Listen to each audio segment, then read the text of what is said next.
Boo! Hey, Hello. Hi, Hedda. Hi, Edwin. hello there. So, Naririnig niyo ba ako? Naririnig niyo ako? yeah, I can hear you. Let me just Yeah, I can respond hear you to too. Dali Sige lang. lang. Take your time. I will just look at the... Oh, Hedda is back. Hi.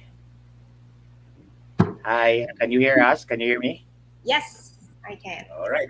All right. Good afternoon sa inyong dalawa. Good afternoon. Sino pang binabati natin ang mga friends natin na nandito? Si Okay. Boots, si Pinay, Paparazzi, si Maureen, si Flavi. Let's Ay, invite si... Maureen later or something. O sige, ito, Oo, basahin muna oo. natin. Come on, Maureen. Hello to Barbara Castro, Hmm? to RG Chel, magandang hapon sa inyo. Si Maureen Antoinette Samar Garcia. Kaabot ako ng live today watching while preparing dinner. Si Flavio Serafico, si Boots Armonteri. Yes. Thank you guys for joining us today. Ano ba First, topic natin ngayon? Federalism yata yung nabasa ko Yes. Richard Tobias. Federalism, if not now, when? I know. So that's a good question. That's like another philosophical. But Question. hindi ako dun sa mga what is life natin although nahirapan ako. Hinahanap ko pa ang kaluluwa ko from kagabi na talk. Bakit? Hirapan ako dun Kasi sumabog. So, yeah. Stressful ba? Stressful? Hindi, no, it's not stressful. It's actually Nakayanik.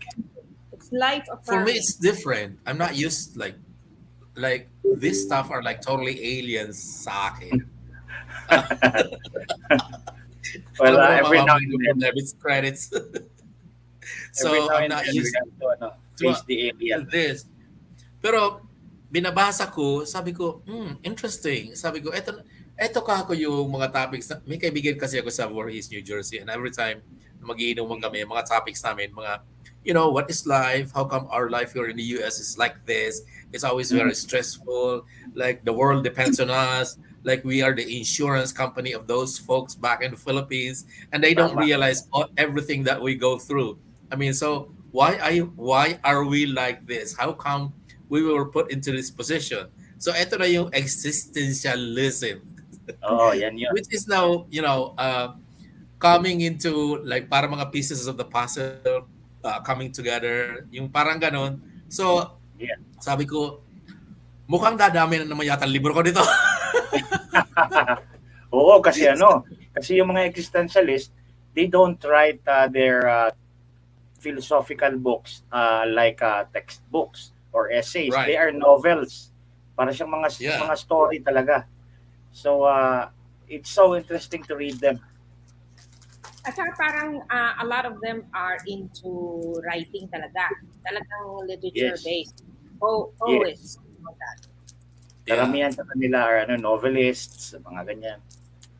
Sige, yan mo, maghahanap ako ng when I was in high school kasi, ang mga paborito kong basahin, mga CIA, KGB, espionage stories. Right? And then, mga romance stories. Kasi high school Oh. Pero I remember, ang dami kong libro about KGB and CIA. Yung mga ganon. So, wala ako ng mga dinidiscuss ni Ahmed. Masyadong, sabi ko si Ahmed, masyadong matalino. Hindi matalino yan. Mali lang yung nasimulan kong basahin kasi. Ay, hello muna tayo sa mga bago yata. Okay, si Sonny Baronia. Yes, okay, tama po yan, ang Hedda. At saka meron dito kanina pa kasi siya naghihintay. Sino?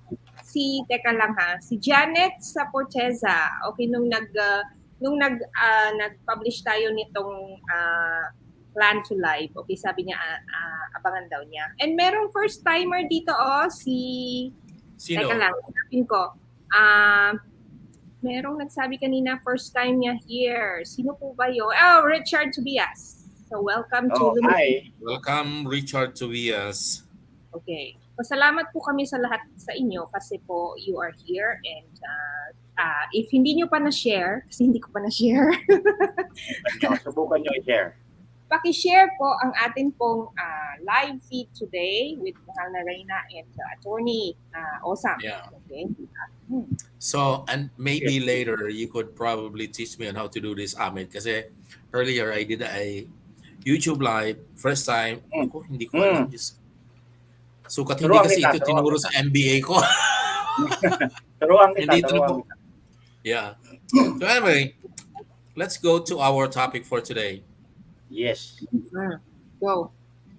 So the question is, are we ready? So I think in order to answer the question, the other question is, what are the things that we need to be ready? Yep. Or are there things that we need to prepare to be ready, quote unquote? So what do you think? What does Kasi it mean to be ready? Diba? What Right. does it mean to be ready? What does it mean to be ready? Kasi ang number one na sasabihin ko, which is always sinasabi, actually nasabi nga doon ni Solita Monsod during the committee hearing, was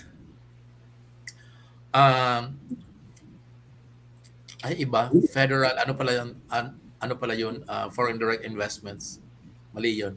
So anyway, ang ibang sinasabi is that hindi pa ready ang mga Filipinos. So Yes. they're talking about behavior. Do they say So, kung anong ano? Do they say in what sense that we are not ready? Wala rin, di ba? Hindi rin nila sinasabi. Hindi sinabi kung anong behavior ang kailangan para maging ready tayo, which is really very difficult. So, which is why yung si Generoso yata yung nagsabi na this is like waiting for the second coming of Christ, because we don't really know the parameters and we don't know the qualifications of what it is that we need to be ready about, except that Filipinos are not ready. Period. Are not ready. Oo. So, Okay. hindi fact-based yung statement na we are not ready. Right. When- So, when- kung ako yan, if I'm gonna have to dissect it, given that I was never really given any parameters, gagawin ko example yung bus carousel nga. Right? Kasi Filipinos are not ready. Sabi ko, okay, the closest example I could give are the buses along EDSA before the pandemic, which creates, humongous traffic. And Yeah. nakikita naman natin na yung mga buses ang nakapalandra dyan sa EDSA. And no matter how many times MMDA says or disciplines them, walang nangyayari kasi nga hindi nagbabago yung attitude. Ganoon at ganoon pa rin yung behavior. So, nagkaroon ng pandemic and it gave MMDA the chance to revisit their idea and some of the suggestions on how to fix the problem.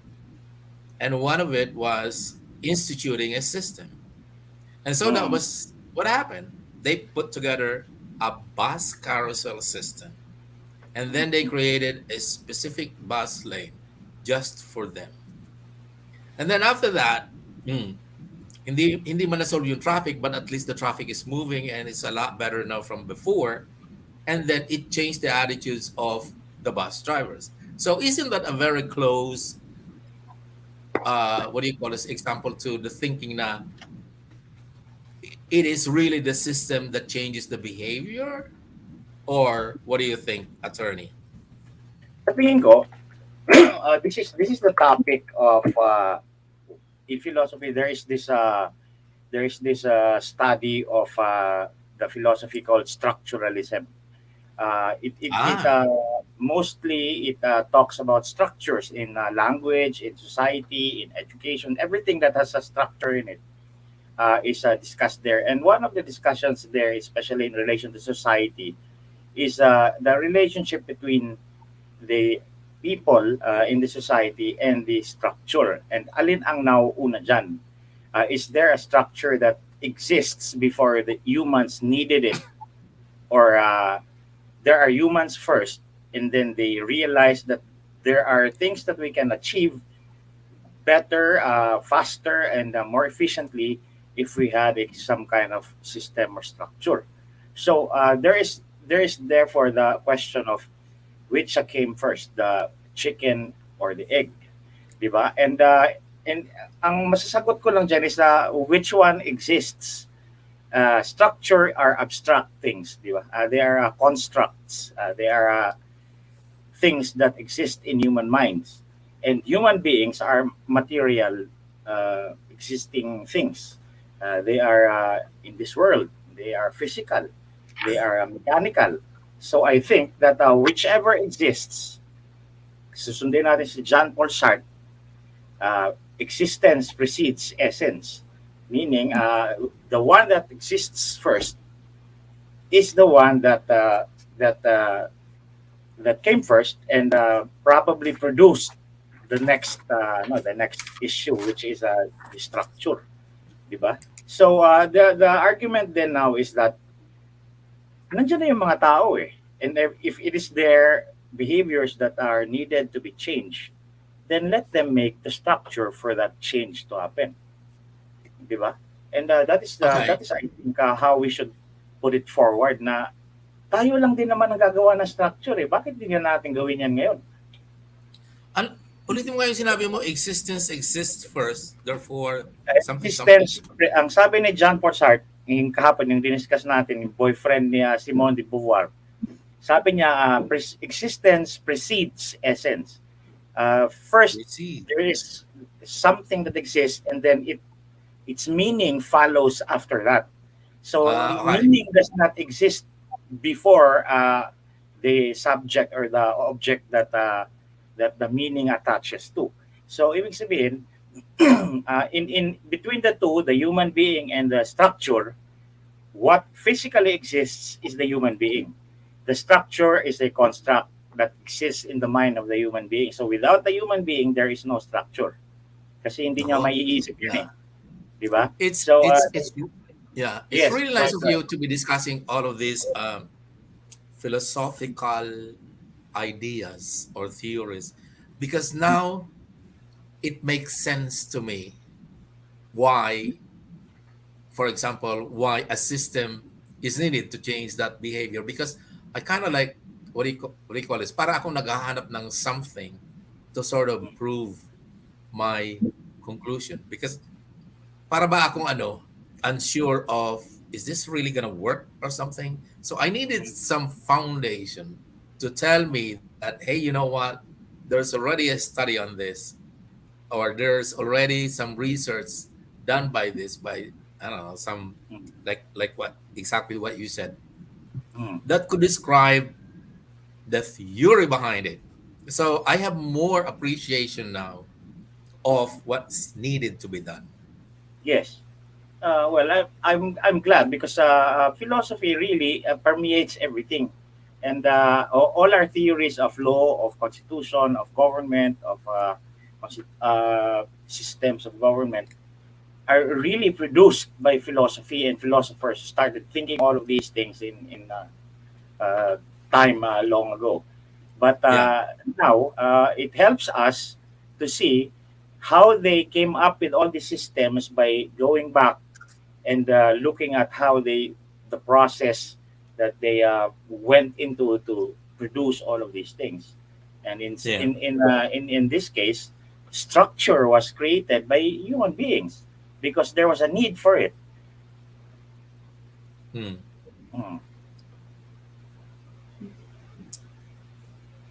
Ako kasi, when this thing started, tsaka nung nag-join ako akala ko din, pa tayo ready. Kasi I was looking at the LGU level. At that time... Wait. Nagbabounce ang boses mo. Oo. Medyo, ano kaya ang problema? I think merong yung filtering, yung parang kinakancel niya yung mga noise. Do you have a setting like that? Noise cancellation. How about now?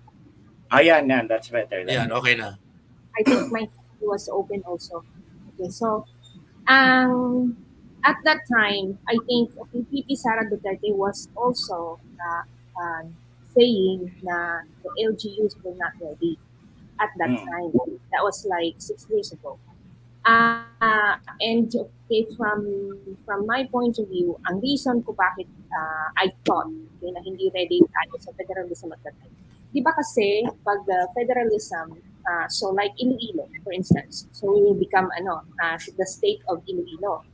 So ang local government today, sila yung, so whatever products you have, okay, whatever earnings okay, the city will have or the province will have, yun doon din manggagaling yung mga things that will be put out for the services, tama ba? So may sarili kayong budget from what you produce.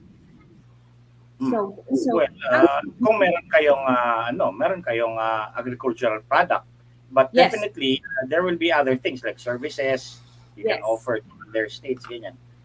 Yes, okay. So ang fear ko at that time, kasi nga ito nga sinasabi ko na Iloilo is still in the feudal system.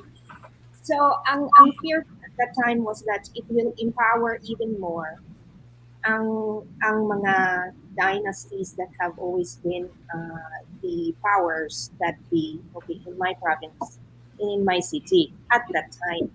Pero I think okay, after 6 years of Adubuti administration, siguro ang tao has become more aware and mas vocal na tayo in terms of parang demanding better sa governance. So, I am changing my view. Okay, na, at saka ito nga pag-uusap natin, especially when I talked to Reyna, when Reyna was here in Bangkok, kasi I wanted, first question ko sa kanya, right after he got off from the airport, was, okay, ano ba ang federalism, ano ang parliamentary system, because I do not understand about it. So I think I'm changing my view in the sense na ito ang sinasabi niyo na nasa tao din naman yan, di ba? Kasi ang system is just a structure. Ang tao is the one that will probably propel kung saan siya pupunta. Right. Tama ba? Yeah. Kagaya ng sinabi ni Ahmed, we are already here. We are already existing. And we just needed some order. Did I get it right? Yes, that's right. Yeah. So, tawag nito, siguro pwede ko ipasok yung sinabi ni Solita Monson. Although the topic was not federalism, but the topic was foreign direct investment. Pero, ganito yon. Ang sinabi kasi ni Solita Monson was that a certain restrictiveness is actually good because foreign direct investments rises. Parang yan ang sinabi niya today, Fed. Kaya nga nagtawanan kami doon kasi sabi ko, bakit merong restrictions tapos you expect foreign direct investments to rise. Now in my mind, unless the restrictions are trying to protect certain industries, or unless the restrictions are more like what do you call this, unfair competition, that it favors one industry or something, because that is restriction in itself. Yes. And so therefore it encourages those industries that could be protected, right? So yun. Ngayon, meron pa siyang sinabi. Ang sinabi niya, it would be sort of impossible for us to sort of invite foreign direct investments by simply removing the 60-40 in the Constitution at sabihin 100% foreign ownership. Kasi sabi niya, kailangan aayusin mo muna yung mga things like, eto nga yun, yung mga peace and order, yung mga laws and everything. Right? So ito naman ako, nag-iisip na naman ako, para namang chicken and egg. Sabi ko, para namang chicken and egg ito. Kasi sabi ko, the Constitution has the restriction of the 60-40. So which one do you fix first? The Constitution or the laws or the enabling laws which really were enacted following the Constitution? Am I correct? That's right. Ngayon, kung aayusin mo yung laws, right? paano yun hindi mo pa naaayos yung constitution? Halimbawa, naisip ko yung yung sa mass media, right? So the mass media must be owned by Filipinos 100%. Yun ang sabi sa constitution. Kung susundin ko yung sinasabi ni Solita na ayusin mo na yung little things that makes it difficult for foreign businesses to come in, like eto nga yun. So halimbawa, inayos yung law na magkaroon ng law na wala yung 100% ownership by Filipinos. Tapos hindi pa naaayos yung constitution. So, ano yun? That's not against, I mean, what do you call this? Paano ko sasabihin yun? Hindi yun tugma sa constitution. So that makes it unconstitutional. Diba? So now, I'm back to the question, which one do you fix first? Is it the constitution or all of these enabling laws? I guess this is the question for you, attorney. Yes, well, ang hindrance kasi sa pag-intindi ng mga tao when Solita Monsod and on the one hand and on the other the proponents of a constitutional amendment to allow these things is first to see that those are these are many faceted things. When we say federalism, we don't necessarily say FDI, and when we say FDI, we don't necessarily say federalism and parliamentary system, or and so on and so forth. So that there is a confusion when we say things like that, these, and equivocating all of these things without warning the listeners. Now, look, right now I am talking about federalism, and it doesn't matter if there is 100% or 40%, 60% regime in the Constitution, because it does not affect federalism. Federalism can go on without 60-40 or with 60-40 or 100% foreign ownership. So, nako-confuse kasi mga tao because, teka muna, papayagan ba natin to? When we talk about federalism and parliamentary system, when there is a 160-40 protectionist policy, and then somebody should stand up and say, wait, you are bungling the entire thing. The reason why nobody is understanding anyone here is because even the people that are discussing it, seem to forget na hindi naman din experts yung nakikinig dyan. Si Solita Monsod, siguro dahil economist siya, then madali lang niya i-segregate sa utak niya yung mga ganyan. That she readily knows that when she talks about federalism and parliamentarism, she is not talking about 60-40. Diba? So, but again, to go back to your question, the Constitution has to be changed first before you can fix everything, like the policy, like the local laws and ordinances in cities like that, because there will be no impetus or there will be no basis for changing the laws if the Constitution still stays in the old situation. In fact, when you change all of the laws to countenance, to accommodate the change that you want, but because the Constitution stays in the old system, then every law is unconstitutional. Right. So you have to That's what I thought. Yes. That's what I thought. Yeah. So balikan ko yung yung sinabi mo kanina na whether or not it's federalism or presidential, if the business, I mean, wala naman pinipili yung business, di ba? So, kasi, and I hope, kasi yung federalism kasi, Hedda and parliamentary are two different things. Federalism is the type of government, and parliamentary is the system that runs the government. You follow me? Parang siya yung software, yung laptop yung federalism. So, and then our concept really start from liberalization. So, kailangan i-liberalize muna natin yung business. And Mm. I know this was a heated debate between you and the proponent of the correct movement. Um, because in the, what do you call this? In the liberalization, part of it was getting rid of the 60/40 restrictions. But the Mm. whole concept of liberalizing the business and getting rid of all the protectionist clause in not only the constitution but all on the enabling laws was Mm. to really entice and encourage foreign investments to come into the country. That's the whole idea.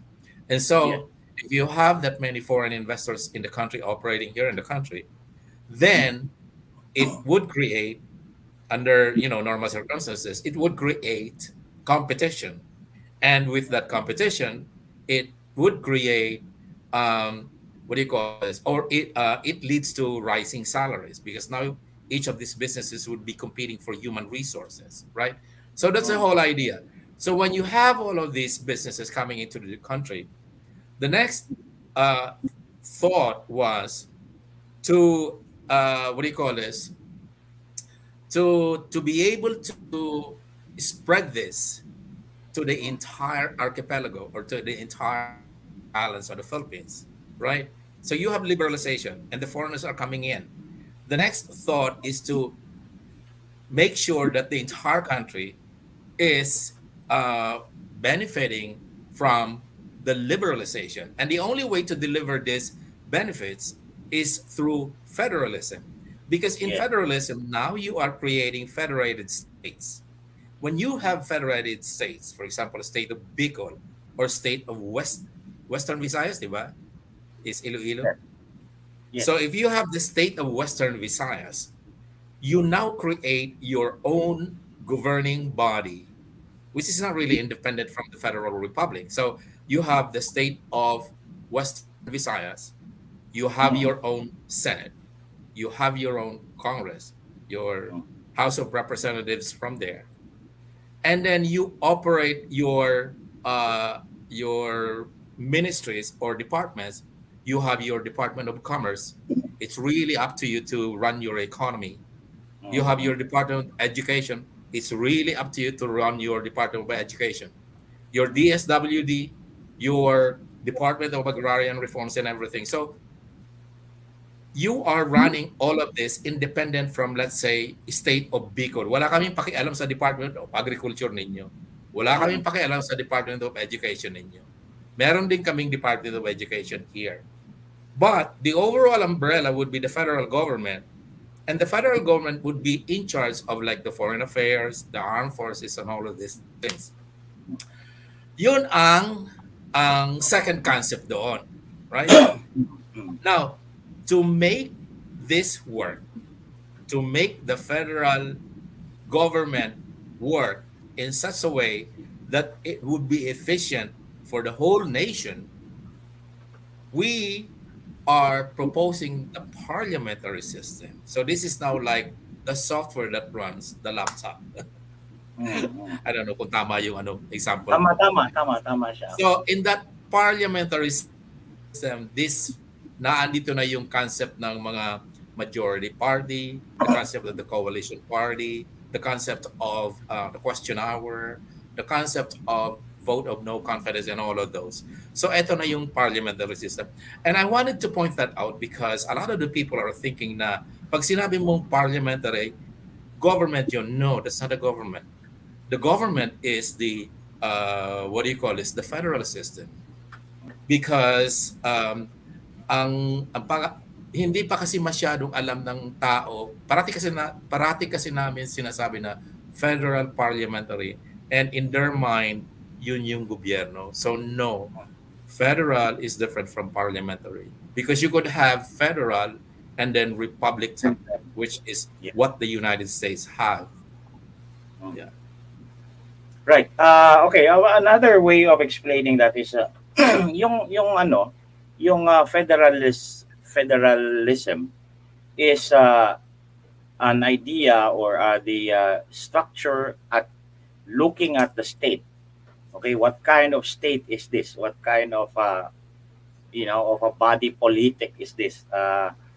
is it a single country just like China or Britain Yung na sinasabi yung unicameral o bicameral or something? hindi. Ang Federalist kasi is many states. Okay? Oh. These are states that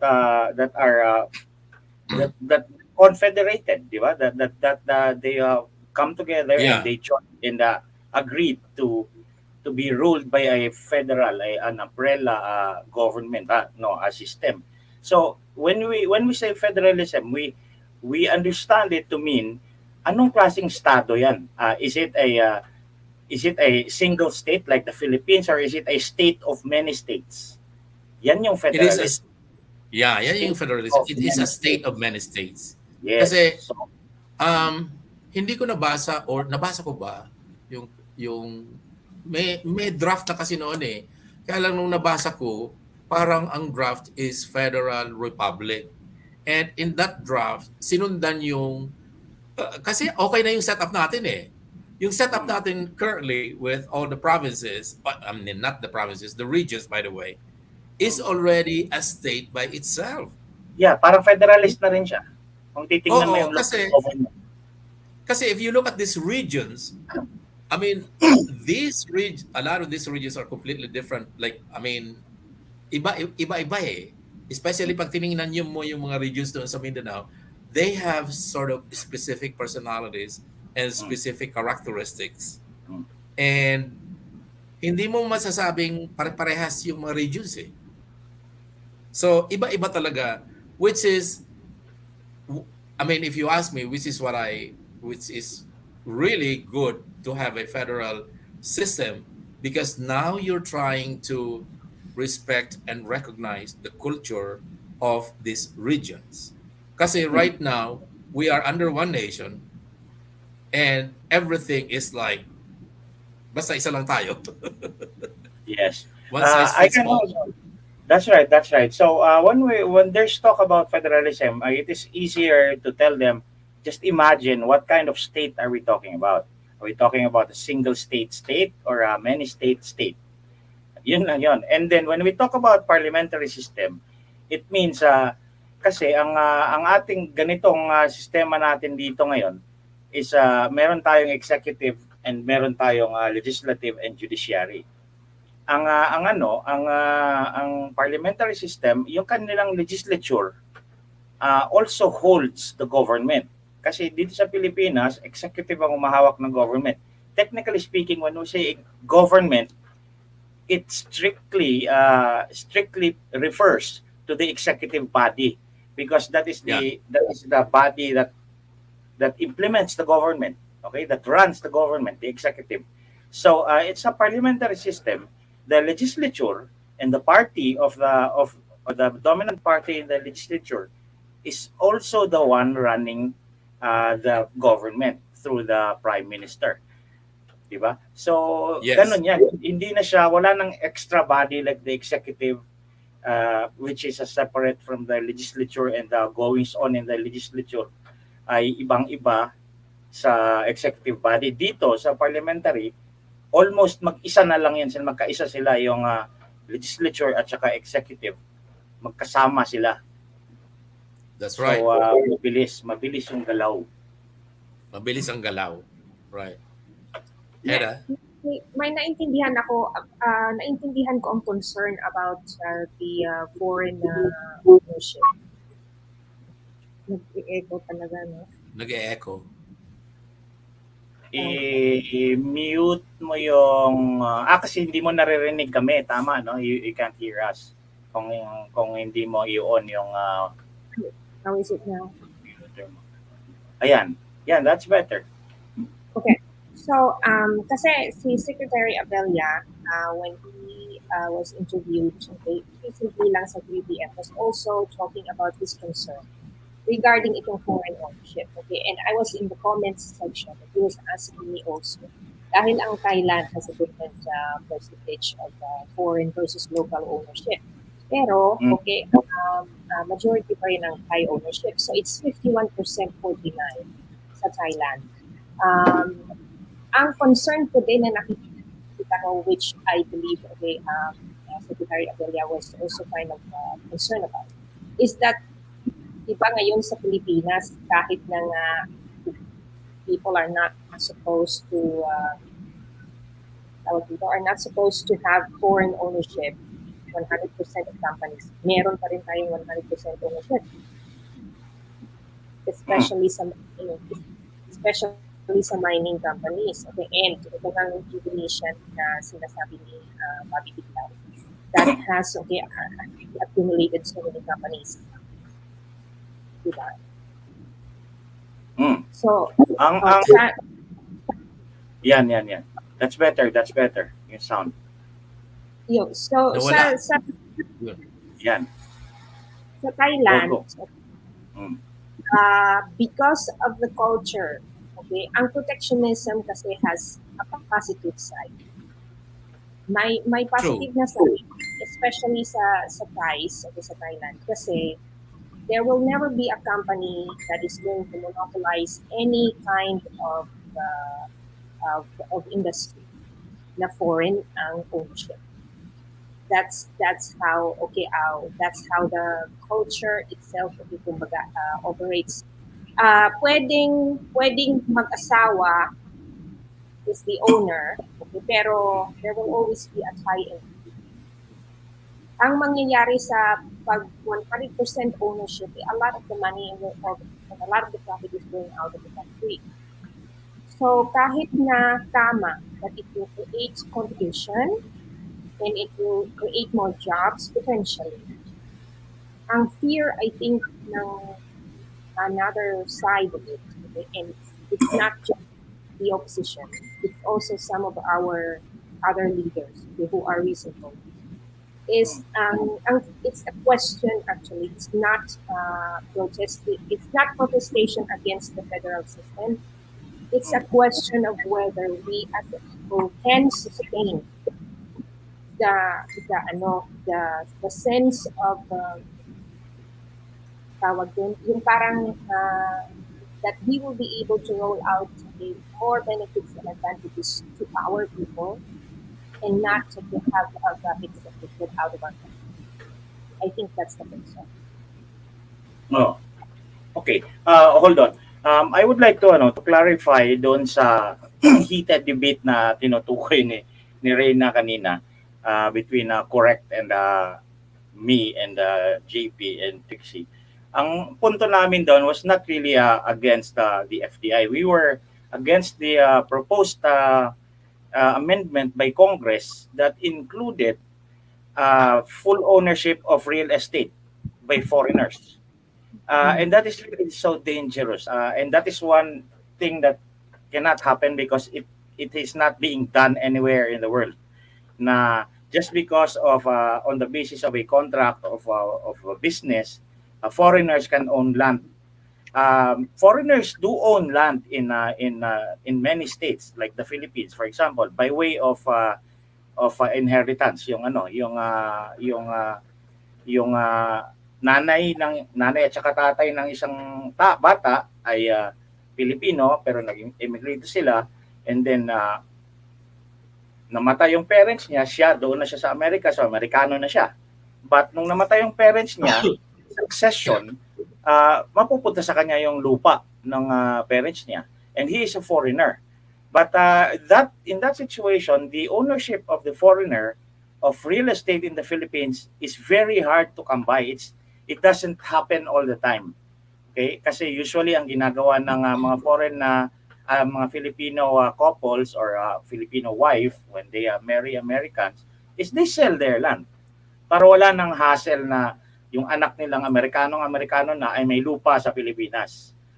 But in the case of business na igagawin nating free, open to own by foreigners ang ating mga lupa sa Pilipinas, just because of business or bringing in capital, it's very dangerous because we will time will come when we will really run out of land owned by Filipinos. Yeah. And when the state no longer has a territory, which is a part of the real estate that is attached to the globe, the state no longer exists because all his sovereignty is it can no longer be applied to the citizens kasi ang halimbawa ang criminal laws natin are territorial in application.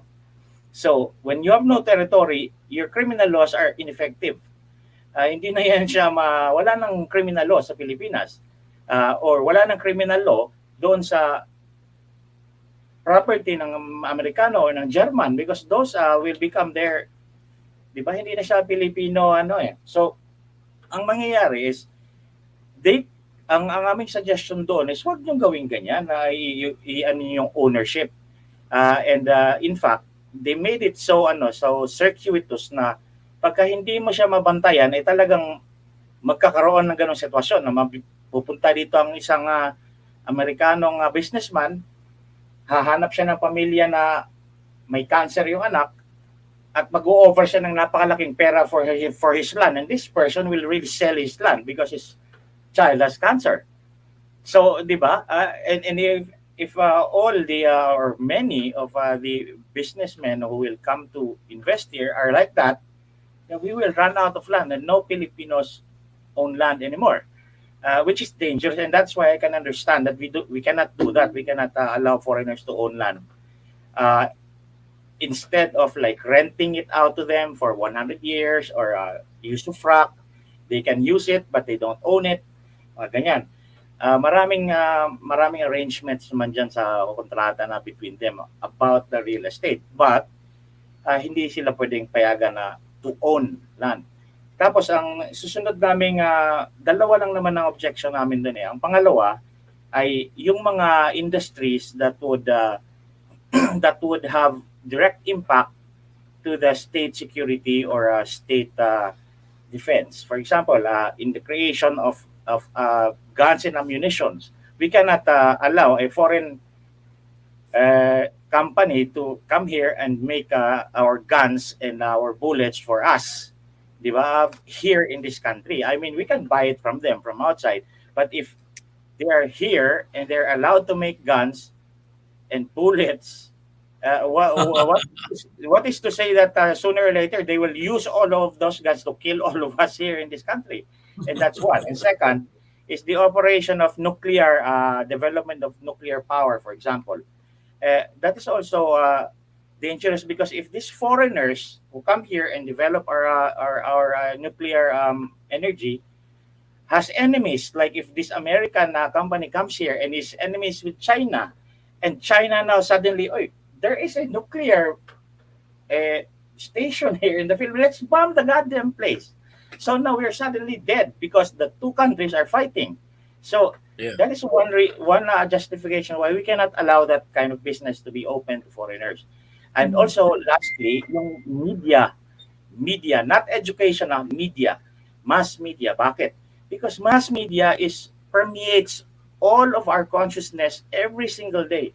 Radio, TV, kahit nasaan ka, maririnig mo yung lumalabas sa radyo. Di ba? You cannot escape it.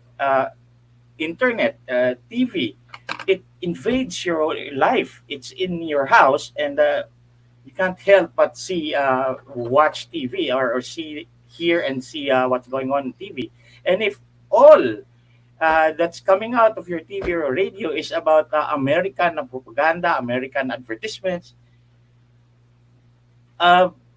so dangerous because now you will be Americanized or Canadized or whatever, and you no longer have a Filipino mind in this country, and it kills the identity of the Filipino. So maybe mass media, let's just keep it to ourselves, siguro muna, until we have solved all of these problems like hegemony and domination of the information, like dito sa ginagawa ni Maria Ressa na hindi pa nga sila na-allow by any law or constitution to dominate the thoughts that we are supposed to know here in this country or to hear what we are supposed to hear on media. Ginagawa na nila, they're dominating us. Sa ABS-CBN, ganun yung reklamo doon na lahat ng kultura ng mga kabataan ngayon is based on what they've watched on ABS-CBN for a very long time. So that nagiging ganito na sila, di ba, majoha or something. So, there is a danger there when a foreign entity owns your mass media companies in this country, because it will enslave your minds. So aside from those, Yeah. outside of those three things, we don't have any Yeah. objection at all Mhm. to the argument of the correct movement. So I can understand the national interest based on the Mm. specific example that you said or you mentioned. And as far as the land, given na medyo maliit lang nga naman tayo mga the Philippines or something. But I think uh, there are actually countries that you could, as a foreigner, you could own land. Yeah, well, Isa New na nga York, dyan yung, isa na nga Sinamarcos, dyan yung Amerika and then yung Malaysia.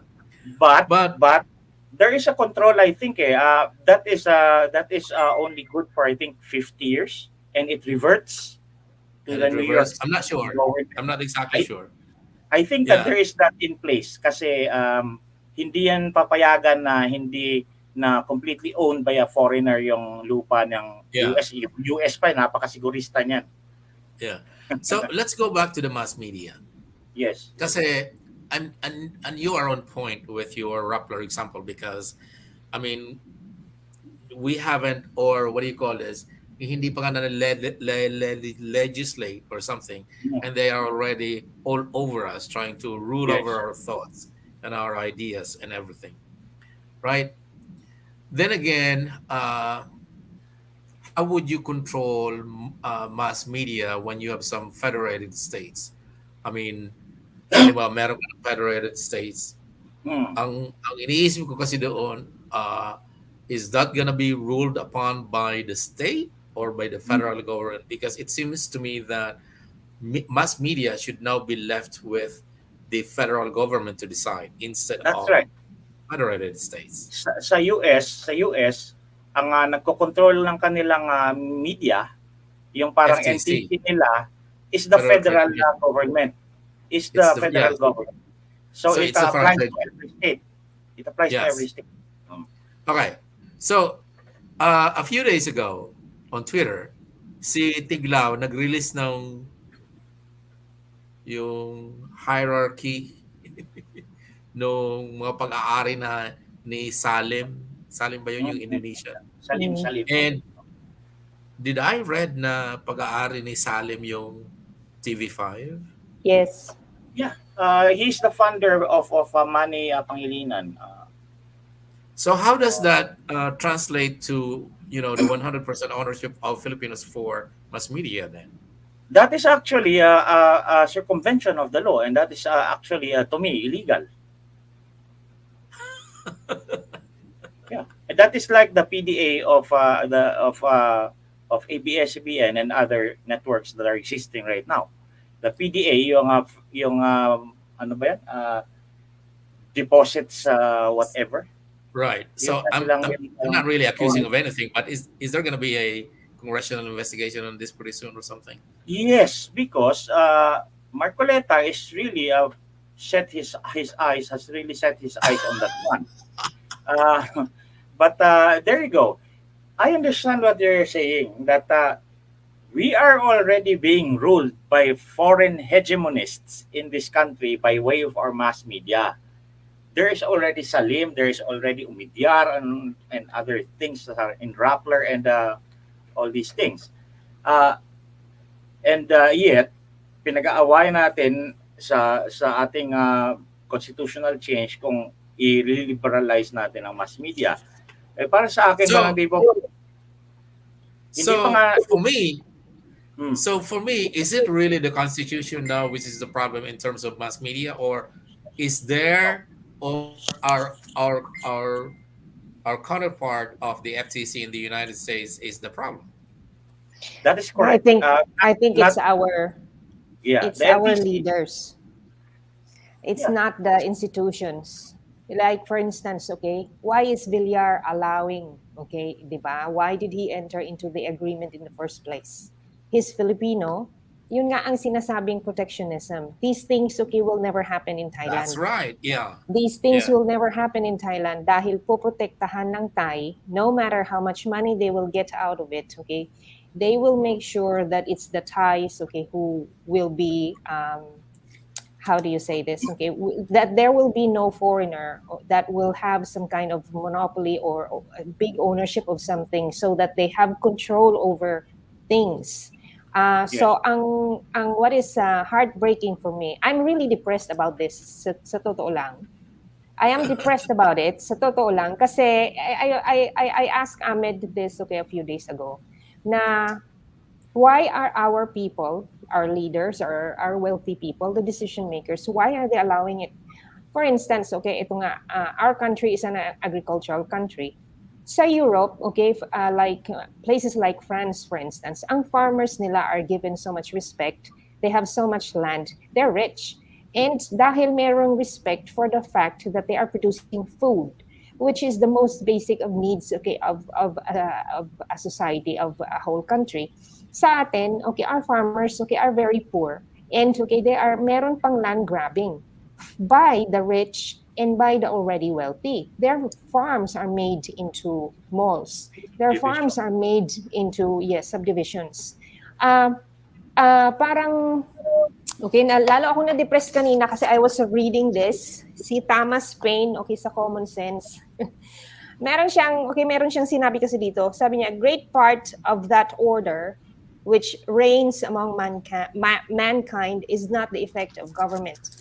It has its origin in the principles of society and the natural constitution of man.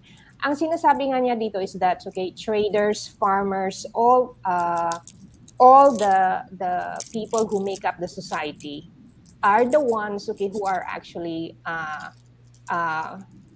kumbaga hindi nasa gobyerno nakalagay ang power, nasa tao, because okay, even before government, society itself was already kind of moving themselves. People were working towards harmony. There were times, okay, na wala pa ang gobyerno, people themselves, okay, are looking after each other. Sa Pilipinas, okay, walang pastoral care from the decision makers, from our oligarchs, okay, ito nga media. Among the media, si Bobby Tiglao lang nakikita ko who is really countering Maria Ressa. Why are the other media people not doing as much? Why are they just letting her, okay, run away with things? Ito nga, di ba? Pilipino din sila. So, it's really depressing, okay, if you come to think about it.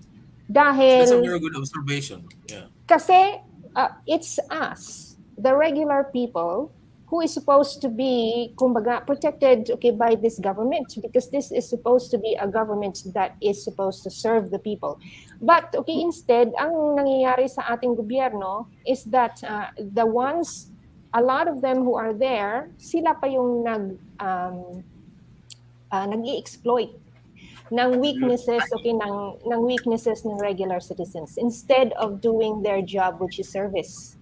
Ito nga, nakita ko kanina si Maria Ressa at saka si Coco Pimentel, okay? Meron silang report daw, okay, on the supposedly parang ano ba 'yon, yung something to do with sugar. Ang comment ko nga doon is that they are government.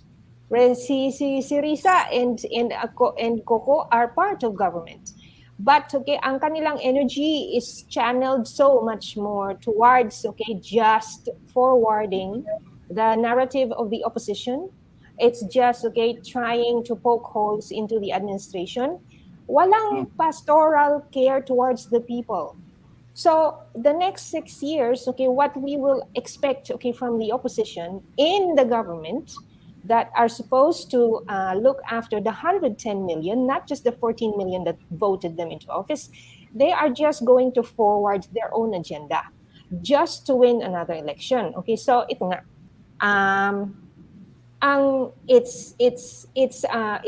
balik ulit tayo sa moral compass. What are the ethical and the life principles that govern our people and our leaders. Dahil it has become such a fight, such a war that is waged, okay, by the regular Filipino, which is, okay, unfair. Di ba? So That's yun. right. Yeah.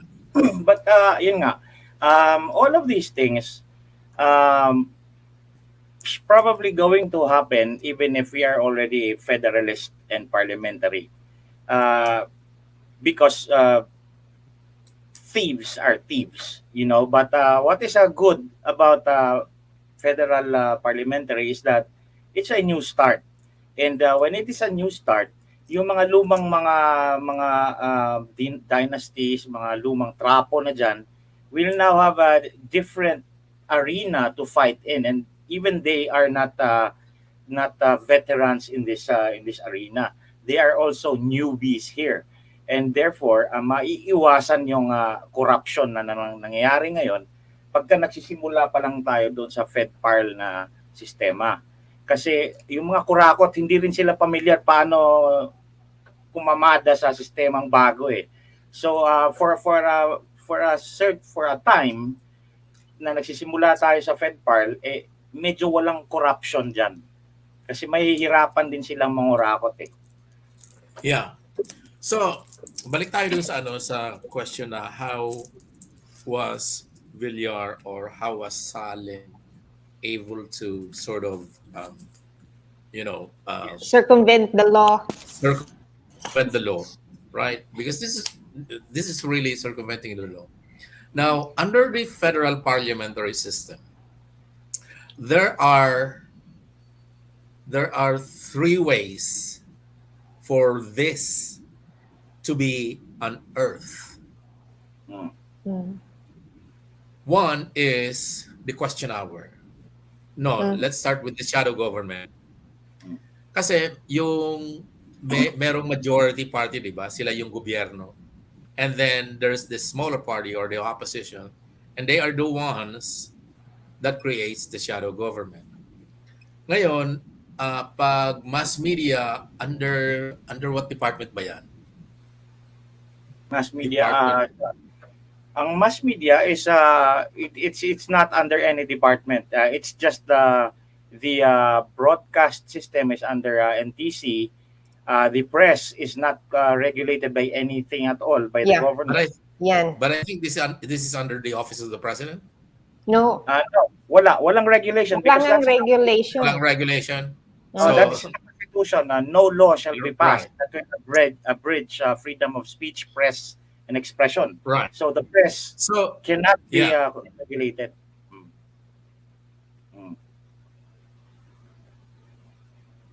Yes, go ahead, Edwin. Nawala si Edwin. Nag-pause siya. Hintayin lang natin. Okay. So there is no regulation of press in this country. The only regulation sa broadcast naman media is the broadcast system itself. Ang nire-regulate ng NTC. So yung mga antennas nila, yung mga transmitters nila, and what frequency they're going to use. But in terms of content, wala ring nag-regulate dyan except themselves, yung KBP. So hindi yan pwede silang i-regulate because that is in our constitution. Let us correct ourselves kasi si Manny V. Pangilinan ang culprit. Si Pangilinan not Villar. Okay? Yun. That's right. That's correct. Sa 5. Okay. Villar kasi is only came into mass media when he bought the Channel 2. After ABS-CBN was stopped. So, but Manny Pangilinan of Channel 5, ABC 5, it's been going on. And also, yung ABS-CBN, the PDR, is also the same. It was found by the SEC and the Supreme Court na yung PDR nga is actually majority ownership of foreigners in controlling a mass media corporation. So hindi nga rin talaga siya rin pwede dahil mabi-brainwash tayo pag mga foreigners ang nagpapatakbo ng mass media natin. which is a and why different would they, thing. and why should Mm. they be the one running it, 'di ba? Ano pa lang from the get-go, wrong na, 'di ba? Well, that is really not the jumping board in the consideration why we should not allow it. What the jumping board would be that no foreigner should be allowed to Yes. into our homes via our TV and our radio, uh, because we will all die. There will be no Filipinos to be left anymore. Mm. We will all be Americans or Saudi Arabians when they operate all our media. Kasi you cannot deny it eh. Anything that you hear on radio, watch on TV will affect your life. Teka, bigyan natin ng link ulit si Reina. Si Edwin. Ito I rin sent siyang I sent it to Rains. Okay, sa messenger mo, Rains, kanina I also shared. ayan yung link. Pindutin mo na lang itong link, Renz. Baka Andyan si kasi minsan na message. dito pa yung shadow mo eh. So when yung nag-lag ka, so yung spirit mo nandito pa, and when you reconnect, there are two of you. So nadidisync na sisipa, hindi ka pwedeng pumasok. But in a little while, pwede ka na uling bumalik. Merong sinasabi si Tatay Strauss, okay, the Philippine press or media created their own regulatory board, which is the KBP, which turns out to be toothless actually. They are Actually, also merong regulated din sila. yung newspapers, yung print, may dalawa dyan. Yung Philippine Press Club, and the other is yung NUJP, yung mga komunista, mga sosyalista na grupo ng press. Pero those are not regulatory bodies, and those are not government bodies. Those are private organizations that like KBP, they tend to regulate themselves. So yun dun na mismo, kasi if anybody, any one individual, any one institution, any one agency na parang walang ang checks and balances. Kaya pala walang parang they don't answer to anybody, so there's no accountability. No, we cannot legally and properly talk about accountability of the exercise of the press, freedom of press, freedom to broadcast or to express, because that is inviolable. Hindi mo siya pwede talagang i-regulate. That is why there is no PRC license for journalists. There is no PRC license for reporters. They are not considered professionals in the strict sense of the word, because a professional is a person who has a license that is issued by an agency of government after taking an exam to test his expertise on the subject. And in when it comes to the reporting of the news, the Constitution does not allow that for that agency to exist, because the Constitution says no law shall be passed that will abridge the freedom of speech, expression, and of the press. And having that agency will abridge that freedom of the press. So hindi mo talaga yan siya pwedeng gawin. The only way that you can regulate the press is for them to regulate themselves. Ito nga siguro then it is time for the regular citizens talaga, kaya nga may movement for media reform, because there is a void and there is a clamor for change, for reforms, because people, regular citizens are now being ang regular citizens are the ones that are stifled and are gagged by the media. I will tell you something that will support what you are arguing, but in a different way. In the Constitution, the provision on the freedom of speech, expression, and of the press does not limit it to a category of people only. It applies to everyone. In other words, everyone is a journalist. Everyone is a reporter. Every citizen is a reporter. Kasi wala namang requirement na mag-exam ka sa kang agency para maging reporter ka kasi bawal nga sa Constitution yan. In other words, because of that setup, it is logical, and it is in fact the right way of understanding the Constitution that every single person in this country can or is actually a A journalist. journalist. And- Si Professor Clarita Carlos, has coined, a term for it. Citizen journalism. Exactly. And now, what does it mean to be a broadcaster or not broadcaster, journalist? Mm. To be a journalist is to write what you perceive in the world and report it as facts through a publication that is not you. Okay? Basta mapapublish ka in a way. So the printing press, radio, ganyan. And now that in the past kasi mahirap mag-publish ng mga sariling writings mo, ng mga news reports mo kasi mahal 'yon. But now there is the internet. Now we are self-publishing journalists.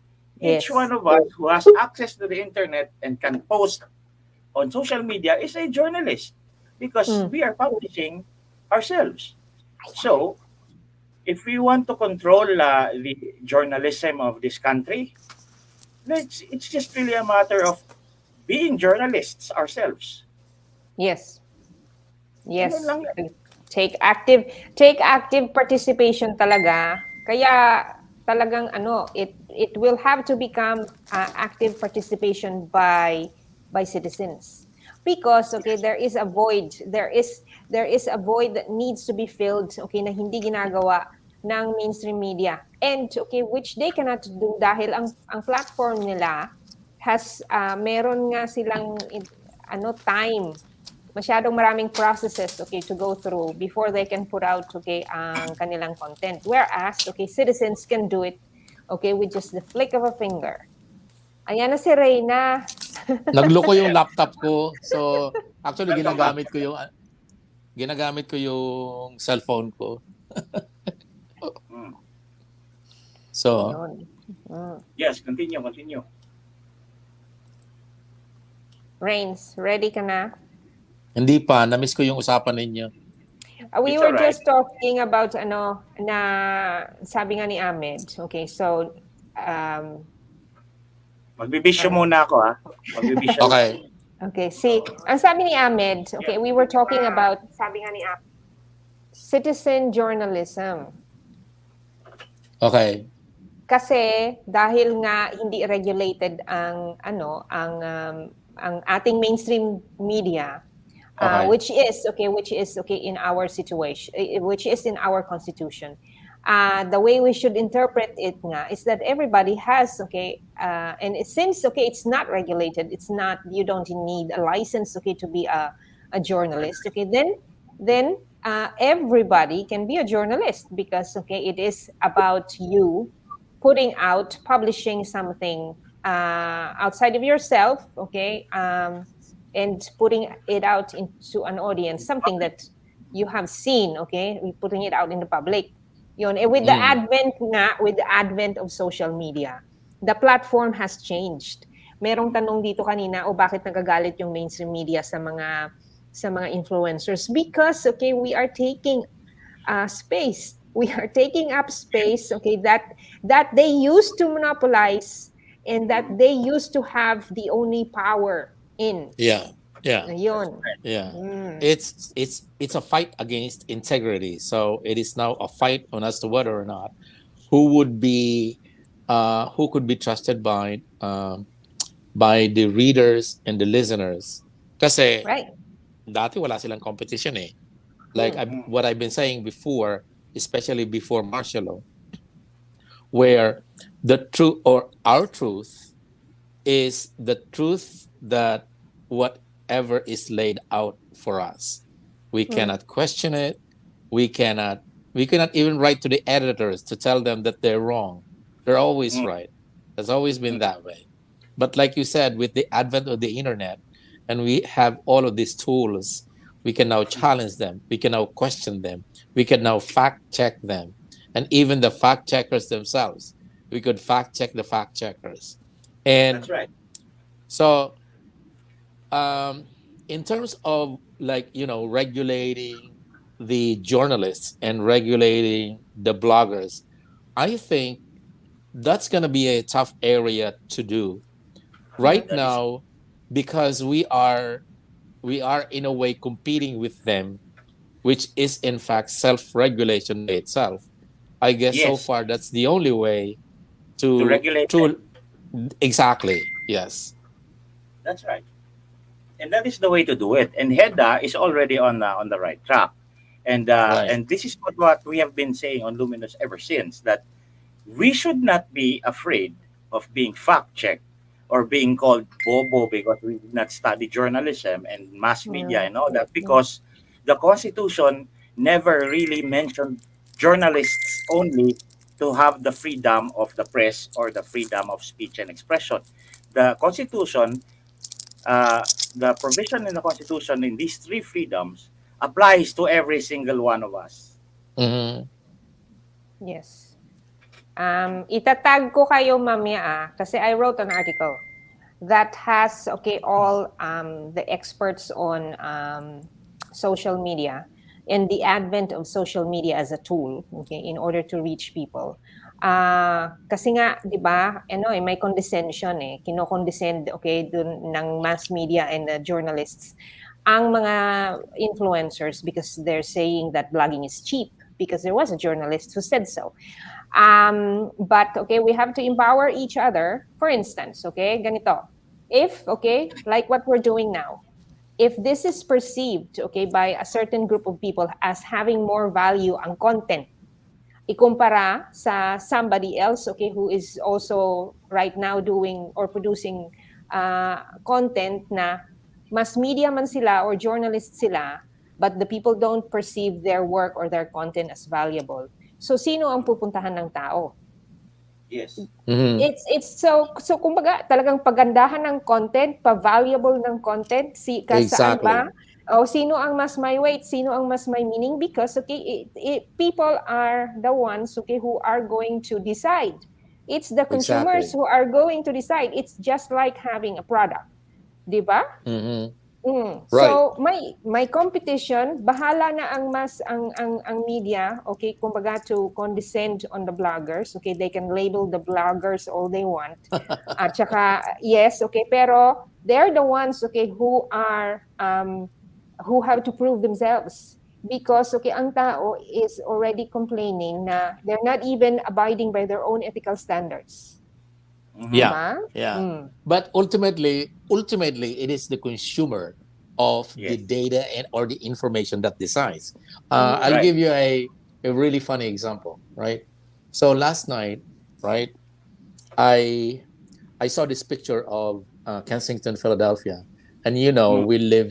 we've lived in Philadelphia since 1986. So I was telling Fraila or whatever her name is. Akalain mong biglang she concluded that, hey, you know what? Since you've been out of the country since 1986, I mean, no wonder you don't have any knowledge about the issues of the country. And I was like, from the get go, she has concluded and sort of swiped me out. Like Right. even before we could debate on a topic, she has already Yeah. labeled me that everything that you will say from here on will be It's meaningless. Yes. Right? Because you've been out of the country since 1986 and you don't know nothing. And I was like, what if I tell you that, I go home every year? There was even a point in time where I was in the Philippines twice a year. And when I was in San Francisco, I would go home to the Philippines on long weekends, right? But even more crazy, right? Because the topic was really about federalism. And the picture was drug addicts in Kensington, Philadelphia.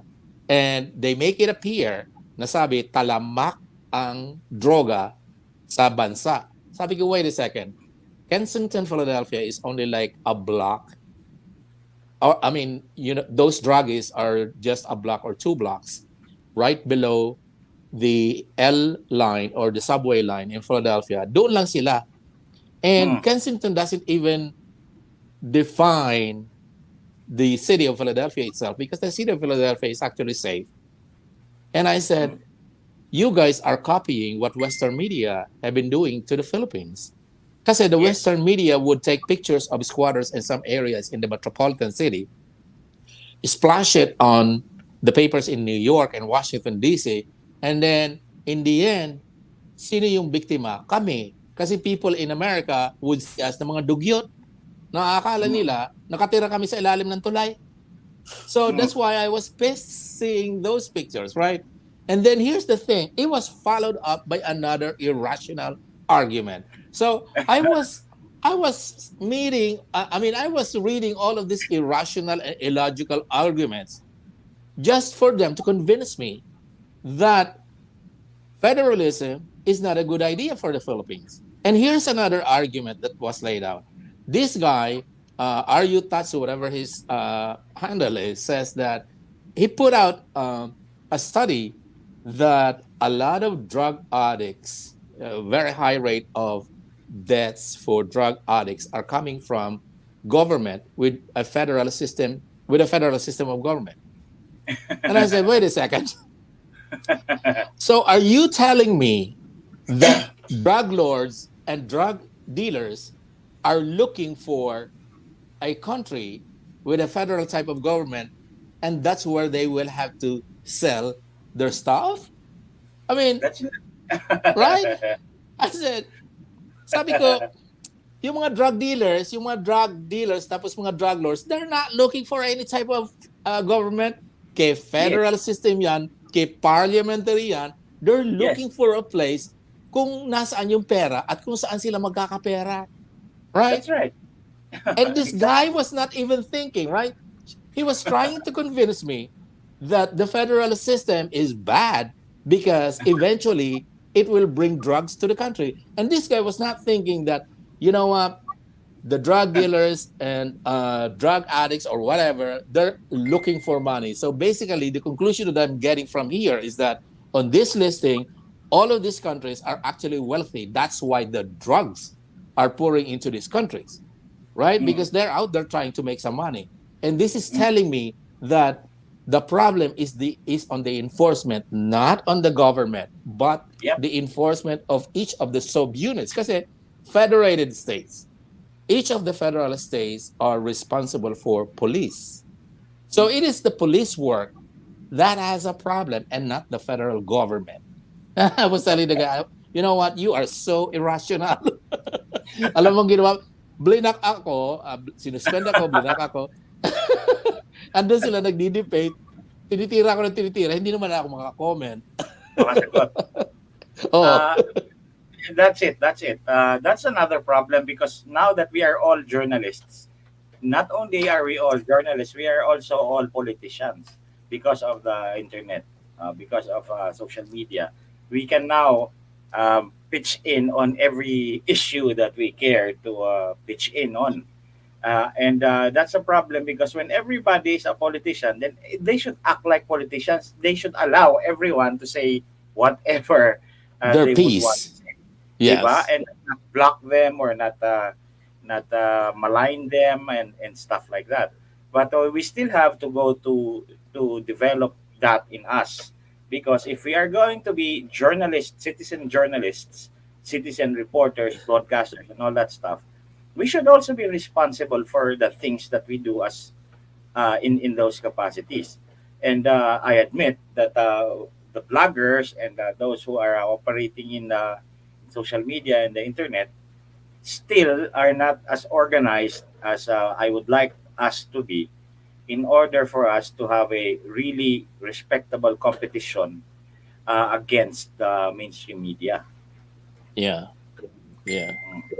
Teka lang, merong question para kay Trixie. May meet and greet po ba sa New York pagpunta ni BBBM sa UN? Probably it's the embassy that you need to ask. I wouldn't know kasi wala si Trixie dito eh. At saka si Sally Antonio. Sally, I tried to do that but I cannot message you. There is no way for me to message you dahil I can't find you on Messenger when I search you. And on your profile, there is no link that says I can message you. So I think I'm gonna kill myself now.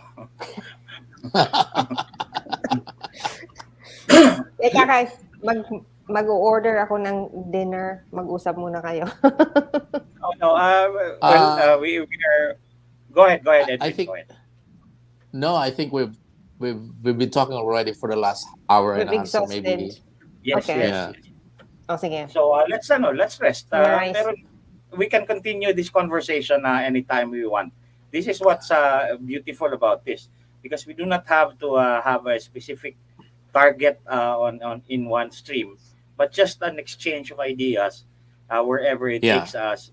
And only an anchor like si Edwin ang naka-assign ngayon for federalism, he always takes us back to the outline.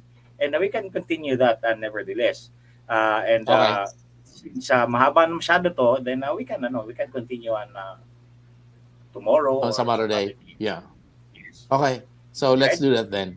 All right. All right. Parting words. Mm-hmm. Parting words. So my parting words is that the reason why I am really espousing on the federal parliamentary is that we've been using the 1987 Constitution for X number of years, and they were already given the time for us to parang kanta, the time for us. Somewhere. Right, the time for us to improve or na yumaman ng mga Filipino, but we've never really hindi na-achieve yung gustong ma-achieve ng 1987 Constitution. And I think it's really about time to take a look on as to whether or not what do you call this, applicable pa ba yan o hindi na, kasi hindi na yan applicable. And then the next thing is that kailangan na talaga natin pumunta sa federalism. Kasi masyado nang naiiwan kaming hindi taga rito sa Manila, sa NCR. Napabayaan na kami. And it's not really much about, kasi parati kong tinatanong, bakit hindi mo tanongin yung mga opisyalis dyan? Bakit hindi mo tanongin yung mayor? Bakit hindi mo tanongin yung governor? Bakit hindi mo tanongin yung congressman? Well, under the presidential system, they don't really care. Because under the presidential system, it's personality. So, they're not carrying any party line. So, kahit na anong gawin nila, wala silang pakialam. Because if this would have been a federal parliamentary system, these people will be held responsible and will be tasked to explain sa parliament, sa question hour, kung ano ang nangyayari sa district kung may mga problema. And if they are not able to respond to that question to satisfy the members of the parliament, yung parliament has the ability to kick them out. Yun ang kagandahan ng federal parliamentary system. And for that, I leave you with maraming salamat sa pakikinig sa amin. Yes. Ikaw, Hedda, parting word. Okay. Ito nga, okay, as always, okay, we would like to issue a challenge to everyone, as well as, okay, to ask for your support. Na kasi our country needs, okay, each one of us, okay, in terms of nation building. So, wag po natin kasing ilagay, okay, yung parang wag ilagay sa pedestal ang leaders, ang government, okay, officials, okay, which we have always been doing, okay, from time immemorial.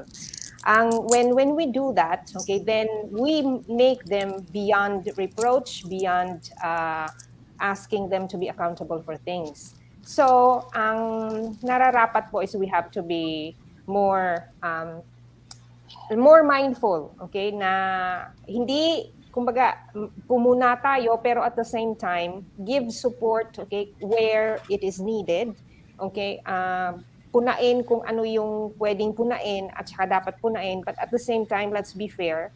And then at the same time, okay, yung citizenship nga, yung ating responsibility as citizens, okay, we are now citizen journalists, okay, according to Professor Clarita Carlos, at saka yung sinasabi ni Ahmed, under the Constitution, each one of us, okay,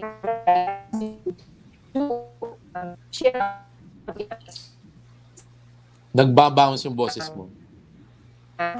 Humina yung kanyang internet pagka ganyan. I try. Okay. It happened to me. Sige lang, babalik naman yan siya eh. Alright. We will wait for Hedda for a while to come back. But meanwhile, maraming salamat po sa inyo lahat. Kung hindi na makabalik si Hedda before I play the rock music, magkikita-kita tayo uli bukas or the next day. But definitely we will continue talking because I like talking to Edwin and Hedda, and I hope that they like talking to me as well. And Definitely. I like talking to them in order to help the followers, the readers, the viewers to learn also what we know, because what we know will not enrich us unless we gave it away. So every time I speak and join with other ideas like Edwin and Hedda, I am getting richer and richer because I am giving what I know away to a lot of people. Si Hedda, I think Hedda, naririnig mo kami? Wala na, nag-post na talaga si Hedda. Wala na.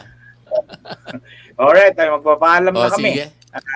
Alright, maraming salamat po sa I'll see you again next time. Bye. Thank you. Hedda, nandito ka pa. I will wait for you. I will just